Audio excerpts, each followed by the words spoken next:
तो अहमदाबाद के नरेंद्र मोदी स्टेडियम पर आज पूरी दुनिया की निगाहें हैं। वर्ल्ड कप की दो सबसे बेहतरीन टीम्स आमने सामने हैं और आज वर्ल्ड कप 2023 की जो खिताबी भिड़ंत है उसमें 7 घंटे के आसपास का समय बाकी रह गया है। इंतजार आज जल्द पूरा हो जाएगा।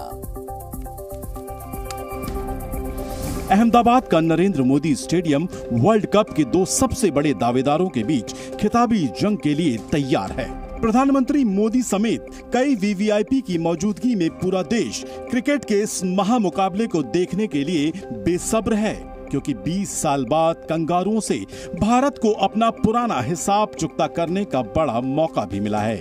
वर्ल्ड कप फाइनल मुकाबले से पहले भारत और ऑस्ट्रेलिया दोनों टीमें अपनी अपनी रणनीतियों को अमली जामा पहनाने की तैयारी करती दिखी। ऑस्ट्रेलिया के कप्तान पैट कमिंस ने अहमदाबाद की पिच का मुआयना किया। इस दौरान वो पिच क्यूरेटर से बातचीत करते और पिच की फोटो खींचते भी नजर आए। अहमदाबाद में क्राउड एक तरफा भारत का सपोर्ट करेगी। फाइनल के महामुकाबले की दीवानगी ऐसी है कि अहमदाबाद के फ्लाइट और होटल की बुकिंग के लिए लोग टूट पड़े हैं। भारत की जीत के लिए अभी से दुआओं और प्रार्थनाओं का दौर शुरू हो गया है। तो अहमदाबाद में खेले जाने वाले इस खिताबी मुकाबले से पहले ऑस्ट्रेलिया कैप्टन पैट कमिंस का कॉन्फिडेंस हिला हुआ नजर आया। 1 मिनट में आपको दिखाते हैं। फाइनल मुकाबले से ठीक पहले पैट कमिंस ने जुबानी जंग के जरिए माइंड गेम खेला और अपनी टीम कॉम्बिनेशन के जरिए टीम इंडिया पर दबाव बनाने की कोशिश की। कमिंस ने याद दिलाया कि उनके कई खिलाड़ी कभी न कभी वर्ल्ड कप जीतने वाली टीम का हिस्सा रहे हैं। अब जीता था।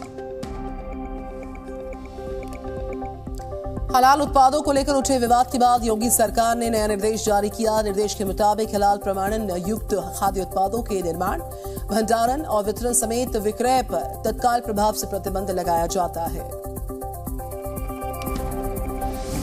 हलाल उत्पादों को लेकर उठे विवाद में नया मोड़ आ गया है। सीएम योगी ने तत्काल प्रभाव से हलाल प्रमाणन युक्त खाद्य उत्पादों के निर्माण, भंडारण, वितरण एवं विक्रय पर तत्काल प्रभाव से प्रतिबंध लगा दिया है। शनिवार को प्रतिबंध के बारे में आदेश भी जारी कर दिया गया। हलाल प्रमाणन युक्त खाद्य उत्पादों के निर्माण, भंडारण, वितरण एवं विक्रय पर रोक है। हलाल प्रमाणीकरण युक्त औषधि, चिकित्सा युक्ति और प्रसाधन सामग्रियों का विनिर्माण, भंडारण, वितरण और क्रय विक्रय बंद होगा। दोषी पाए जाने पर संबंधित व्यक्ति या फर्म के विरुद्ध कठोर विधिक कार्रवाई की जाएगी। शुक्रवार को लखनऊ कमिश्नरेट में इस बाबत एक एफआईआर भी दर्ज की गई। एफआईआर के मुताबिक Halal India private limited Chennai, Jamiat Ulema Hind Halal trust Delhi, Halal council of India Mumbai, Jamiat Ulema Maharashtra Mumbai आदि द्वारा एक धर्म विशेष के ग्राहकों को मजहब के नाम पर कुछ उत्पादों पर हलाल प्रमाण पत्र प्रदान कर उनकी बिक्री बढ़ाने के लिए आर्थिक लाभ लेकर अवैध कारोबार चलाया जा रहा है। शिकायतकर्ता के मुताबिक मजहब की आड़ को लेकर एक वर्ग विशेष में अनर्गल प्रचार प्रसार भी किया जा रहा है। अब बात करेंगे सिलक्यारा सुरंग मामले की, जिसके अंदर 41 मजदूरों को फंसे 7 दिन से ज्यादा हो रहे हैं और अब तक प्रशासन के हाथ खाली। अब सुरंग के ऊपर और साइड से ड्रिलिंग की तैयारी। उत्तरकाशी में 41 जिंदगियों को बचाने के लिए मशीनों के साथ साथ दुआओं का भी सहारा लिया जा रहा है।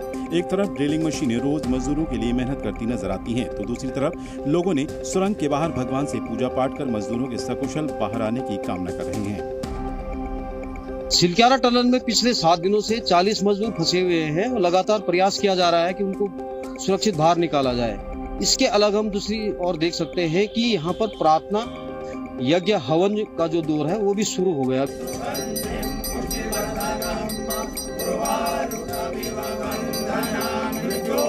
रेस्क्यू के दौरान सुरंग में कंपन और मलबा गिरने के खतरे पर आगर मशीन से ड्रिलिंग बंद कर दी गई है। अब सुरंग के ऊपर और साइड से ड्रिलिंग की तैयारी है। हमें ऊपर ट्रैक बनाने के लिए काम दिया है, जो ट्रैक से ताकि हम ऊपर से वर्टिकल ड्रिलिंग कर सके।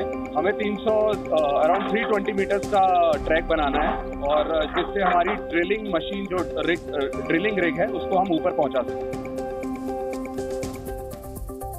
तो राजस्थान के चुनाव की बात करें, इसमें कांग्रेस अध्यक्ष ने पीएम मोदी के पिता को लेकर आपत्तिजनक टिप्पणी की और अब पीएम मोदी ने शनिवार को इस पर किया पलटवार। राजस्थान चुनावों के बीच कांग्रेस अध्यक्ष की आपत्तिजनक टिप्पणी पर नया विवाद शुरू हो गया है। कांग्रेस अध्यक्ष मल्लिकार्जुन खड़गे को उनकी आपत्तिजनक टिप्पणी पर पीएम मोदी ने जवाब दिया। दिन रात वो मोदी को गाली पे गाली दे रहे हैं। कल तो कांग्रेस के अध्यक्ष महोदय मेरे पिताजी पर भी टूट पड़े। बताइए, उनका स्वर्गवास हुए 40 साल हो गए, उनको गाली दे रहे हैं। क्या हो गया है कांग्रेस को? उनके राष्ट्रीय अध्यक्ष मोदी के पिताजी को गाली दे। खड़गे जी, आप तो ऐसे नहीं थे, आपका हाल ऐसा कैसा हो गया? दरअसल कांग्रेस अध्यक्ष मल्लिकार्जुन खड़गे ने पीएम मोदी के पिता को लेकर आपत्तिजनक टिप्पणी की थी। कांग्रेस अध्यक्ष के बयान पर केंद्रीय गृह मंत्री अमित शाह ने भी करारा जवाब दिया। गुजरात के मुख्यमंत्री पद पे मोदी जी थे तब से लेकर आज तक जिन्होंने इनके लिए अपशब्द बोले हैं, जनता ने चुनाव में इनका हिसाब बरोबर करा है। तो वहीं इस बीच राजस्थान विधानसभा चुनाव में प्रचार के आखिरी 5 दिन बाकी और ऐसे में रैलियों ने जोर पकड़ा है और आज भी पीएम मोदी, राहुल गांधी सहित कई नेता अपनी पार्टी के लिए प्रचार करने मैदान में होंगे।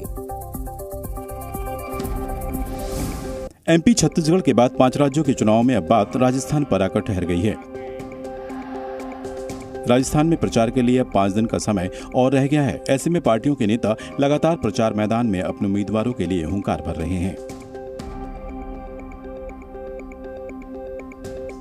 प्रधानमंत्री नरेंद्र मोदी आज चुरू और झुंझुनू में जनसभाएं करेंगे। केंद्रीय रक्षा मंत्री राजनाथ सिंह कोटपुतली और शाहपुरा के दौरे पर आएंगे। पूर्व सीएम वसुंधरा राजे बीकानेर जिले के खाजूवाला समेत 5 जनसभाओं को संबोधित करेंगी। केंद्रीय मंत्री स्मृति ईरानी शाहपुरा और बांदीकुई में रैली करेंगी और इसके बाद वो सांगानेर में रोड शो करेंगी। कांग्रेस सांसद राहुल गांधी भी आज राजस्थान में रैली करेंगे। वो बूंदी और दौसा में आम सभा को संबोधित करेंगे। वहीं असम के मुख्यमंत्री हेमंता बिस्वा शर्मा कल राजस्थान जाएंगे। वो जामवा रामगढ़ में चुनावी जनसभा को संबोधित करेंगे। इसके बाद वो किशनपाल में रोड शो करेंगे।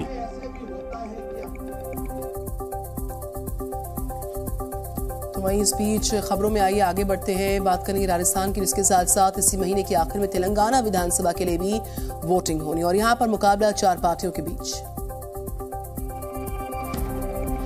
5 राज्यों के चुनाव में तेलंगाना के चुनाव भी बेहद अहम माने जा रहे हैं। मिजोरम के बाद यही एक राज्य है जहां मुकाबला 1 से ज्यादा पार्टियों के बीच है। तेलंगाना में बीजेपी और कांग्रेस दोनों ही सत्ता के लिए दावेदारी ठोक रही हैं और सीएम केसीआर पर हमले कर रही हैं। केसीआर के नेतृत्व में आज तेलंगाना लोकतंत्र की जगह लूट तंत्र बन गया है और प्रजातंत्र परिवार तंत्र बन गया है। उनका एकमात्र लक्ष्य अपने बेटे को मुख्यमंत्री बनाना है। इस चुनावी मैदान में एआईएमआईएम भी अपनी दावेदारी ठोक रही है। ओवैसी बीजेपी और कांग्रेस दोनों पर ही हर मौके पर हमला बोल रहे हैं। अमित शाह ये कह रहे हैं कि बीजेपी को मौका मिलेगा तो रिजर्वेशन निकाल देंगे मुसलमानों का, और पूरे मुसलमानों को नहीं मिलता रिजर्वेशन। रिजर्वेशन उन मुसलमानों को ही मिलता है जो एक लिस्ट बनाई गई है बैकवर्ड कास्ट की। ये अमित शाह लोग हमारे हिंदू भाइयों में दीगर अपनाए वतन में नफरत पैदा करने के लिए कह रहे हैं कि हर मुसलमान को मिलता। तो रामलला की मूर्ति अब बस कुछ ही दिनों में बनकर तैयार होने वाली और देश के 3 प्रसिद्ध मूर्तिकार तैयार कर रहे हैं, जिनका कहना है कि ऐसी मूर्ति का दर्शन अभी तक कहीं भी नहीं हुआ होगा। अयोध्या में राम भक्तों के इंतजार का एक एक पल कम होता जा रहा है। मंदिर के निर्माण के साथ साथ रामलला की मूर्ति का भी निर्माण जारी है। देश के 3 प्रसिद्ध मूर्तिकार इसे तैयार कर रहे हैं। ऐसी मूर्ति कभी नहीं रही, क्योंकि मैं बचपन से भक्त रहा हूँ और भक्ति द्वारा ये मूर्ति बन रही है। जो फ्रेम है 10 अवतार हैं और इनके 3 भैया हैं, लक्ष्मण जी, शत्रुघ्न, भरत, ये भी हैं और हनुमान जी भी हैं। मूर्तिकार अरुण योगीराज ने बताया कि अयोध्या में आना एक बड़ा मौका है, हमारे लिए बहुत बड़ी जिम्मेदारी भी है। हमारा जिंदगी का ये बहुत बड़ी अपॉर्चुनिटी है और देश के लिए लल्ला को दिखाने का बहुत बड़ा जिम्मेदारी भी है। 5 साल का बेटे के रूप में हमको ये मूर्ति निर्माण के लिए आदेश दिया गया है। तीनों मूर्तिकार हम लोग 100% से ज़्यादा कोशिश कर रहे हैं दिखाने के लिए और अलग अलग तरीके से बहुत तीनों लोग अच्छे बना रहे हैं। 20 के अंदर 20 तारीख के अंदर रेडी हो जाता है पूरा।